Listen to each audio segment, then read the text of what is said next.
So we've got Lisa on the recumbent bike. She's doing great here with her knee, doing what she can.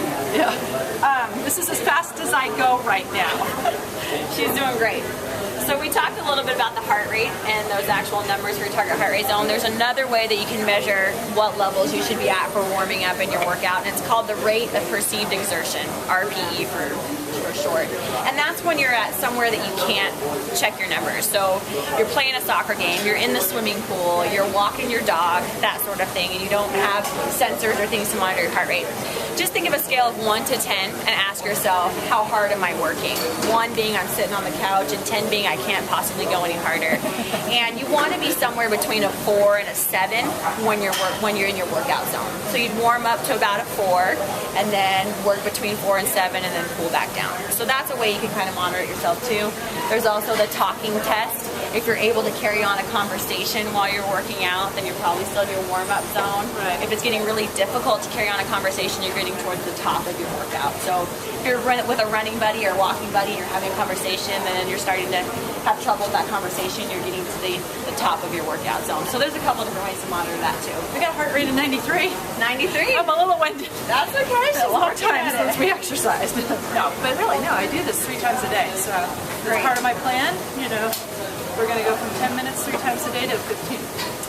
So good. We're going to start today. Doing good. All right. So we're on a treadmill now, and so we're going to get walking. And walking is a great place to start. If you're new to exercise, walking is great. You can do it on a treadmill if the weather is bad outside. You can walk your dog outside if it's nice. Go for a walk around the block.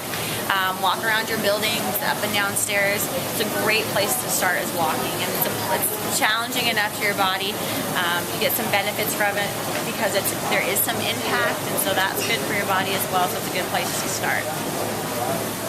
How you feeling? Good. Good. And then I wanted to just touch base with interval training. So interval training is one way to really challenge yourself cardiovascularly and to mix up your workout so you don't get bored. Interval training means that you're mixing up the level of intensity throughout the duration of your workout. So if you wanted to work out for 20 minutes, let's say, for example, you would work out at a constant speed for maybe 3 minutes, and then you would bump it up for, let's say, 30 seconds. So you would walk at a certain speed for 3 minutes, and then either increase the speed or increase the incline for 30 seconds to challenge yourself for a little burst, and then come back down to where you started for another 3 minutes. And you would go back and forth for a few intervals for the 20 minutes. And so that's really good because you're bouncing back and forth. We talked about the anaerobic and aerobic zones, and you're bouncing back and forth. You're going aerobic for a little period of time, bursting for anaerobic, and then coming back. And so that's, again, going to challenge your heart and cardiovascular system. And it's also a really good fat-burning activity. So if you want to get more bang for your buck, you can incorporate some intervals into your training. Again, you can increase the resistance if you're on an elliptical or a bike. You can increase your speed if you're on a treadmill. You can increase the incline if you're on a treadmill or an elliptical. With the bike, you can increase how quickly you're moving around, so your revolutions per minute. So anything that's going to increase the intensity for a short burst is how you can do those intervals. All right, so we learned a little bit about nutrition today. We learned a little bit about setting goals and actually reasonable goals and the process that we're going to take to get there. And then Angie, of course, took us in and we did some cardio. Thank you, Jody, for helping us out with that. Anytime. Anything else that you want to kind of finish up with when it comes to cardio, Angie? The only thing I wanted to add is that cardio activity can be done every day.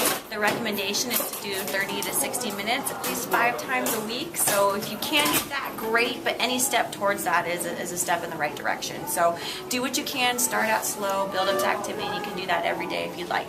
And we're going to learn more with Angie coming up in the following weeks. So thank you for checking out Kickstart to a Healthy Heart. We look forward to you joining us on this journey.